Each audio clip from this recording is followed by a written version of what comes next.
Hello and welcome back to another Tesla video with me, Adam Well-Informed. If you haven't seen me before, I've been a happy owner by a Tesla Model 3 for over 2 years now, and over that time I've learned a lot about owning and operating a Tesla and what it takes. It really is such an easy car to own and operate, and one that you could confidently recommend to your grandparents. But over time of ownership, there are habits that you can instill from the get-go to help you against range anxiety, and there are methods to ensure that your Tesla Model 3 has great battery health.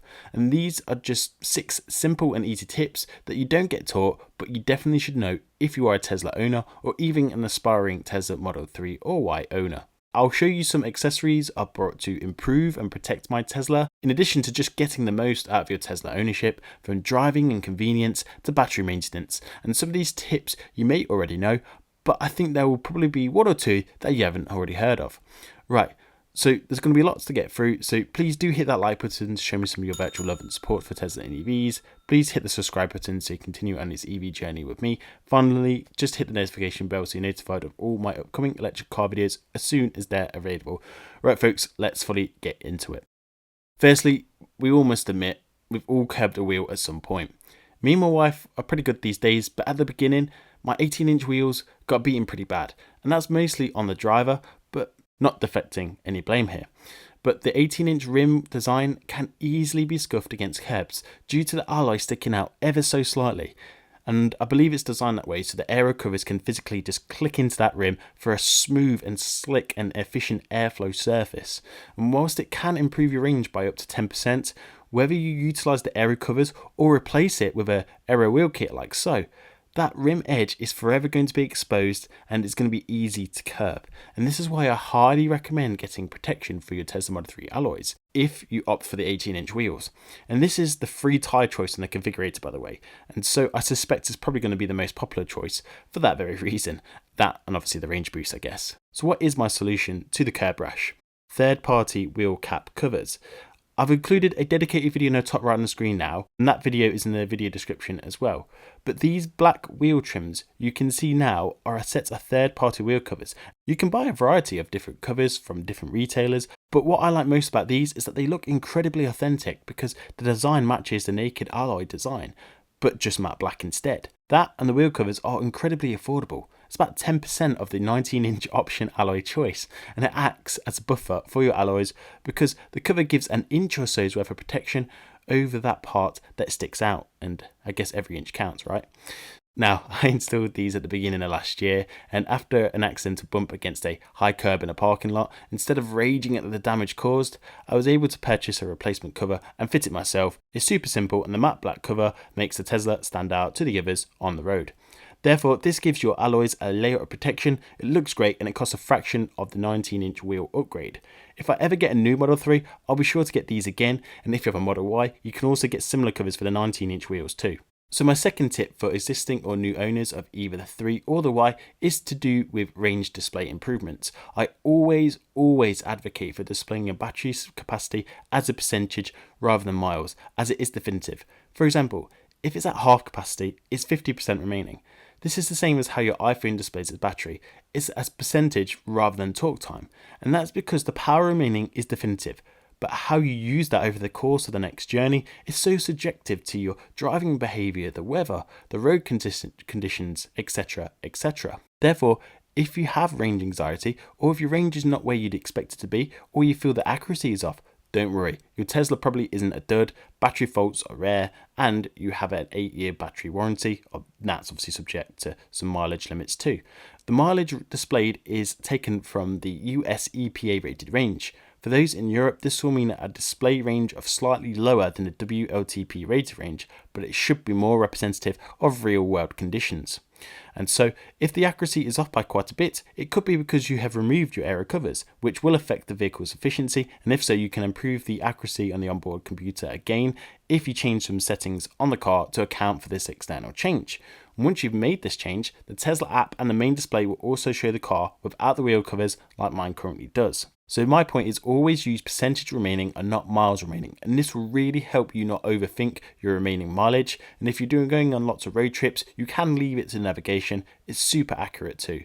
And if you want to see an example of that, you can look at one of my road trip videos on the top right of the screen now. Tip number 3, and it is related to tip number 2. If your car is showing higher than anticipated levels of degradation, it doesn't necessarily mean that you need to ring the alarm bells. You can help your car and its battery management system recover some of those anticipated losses, as should we say, simply by driving your car battery down to 20%, leave it for 4 hours, ideally overnight, and make sure Sentry mode is off. It should then be in a deep sleep state. Then you can charge it all the way up to 100%, taking every kilowatt hour of electricity possible. You may then see the car reflect a slightly higher range due to the BMS balancing the cells better. If your Tesla won't let you get to 100%, there is another tip. Leave your Tesla on a low state of charge for 4 to 6 hours at below 50%. Try aim to closer to 20% though. But again, make sure your Sentry mode is off. We do want that deep sleep state again. Do this a number of times over the year though, even once a month if you don't do this normally. This will help keep the calibration in tip-top shape over time. If you're still experiencing issues, do seek help by submitting a ticket via your Tesla app. Tip number 4 can save you a lot of time at the superchargers, and this is probably more relevant to new and upcoming owners. Whenever you plan to charge, make sure you navigate to your nearest supercharger, because this will give you quicker charging speeds and a shorter charging stop. The reason it's quicker is because the car preconditions the battery to the optimum temperature before you arrive, and this used to be exclusive to just Tesla superchargers. But an over-the-air update now enables this Tesla feature to be used at some non-Tesla rapid chargers like Ionity. Using navigation will give you the best possible charging session, and the screen will tell you when it's preconditioning, as the navigation will know your distance, plus it can extract additional energy before you reach your destination, enabling a faster charging speed. My 5th tip is more for when you're planning to leave your vehicle for a long period of time. Mostly useful if you're going on holiday for a long period of time without your Model 3 or Model Y. And if you are, you should take into account that if the car is not plugged into a charger, as a guide, your car will use roughly 1% of battery a day. Also, don't forget to manually turn off Sentry mode and do not check your phone app, as this will lead to more severe usage if so. However, it's useful to know as a rough guide, and I've actually experienced much lower energy consumption over a week of no usage than the guide stated, but 1% is a good guide just to work with.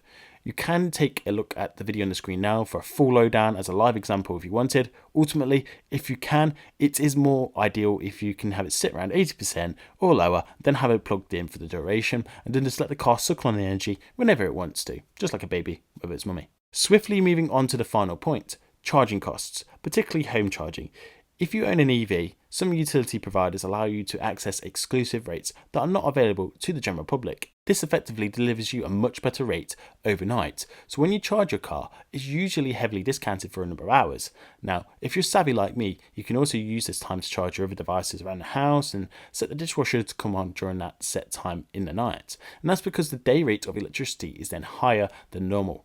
With today's electricity prices, it's not always a straightforward choice as it used to be, so do weigh up with how much energy you utilize during your day. And to help, I did a video on home charging to give you an idea of what an EV tariff compared to a standard/fixed price could be, as you could be paying like 3 times than what you do now to charge that car. It's definitely going to be worth some research to see if it works out better for your circumstances, but just having the EV effectively opens up tariffs not available to the general public, so it's always just worth considering if it can save you some extra pennies or extra money along the way. So to conclude, these are my reasonable tips that have helped me get the most from my electric car.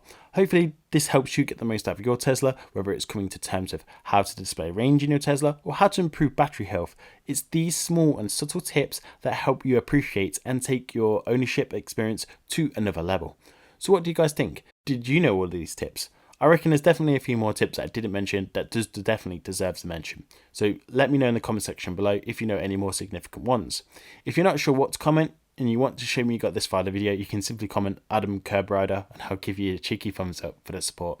If you've not done so already, please do hit the like button, subscribe, share the video with your friends and family or any groups that may find it beneficial. And as always, you folks have been great and I'll see you in the next one. Ciao.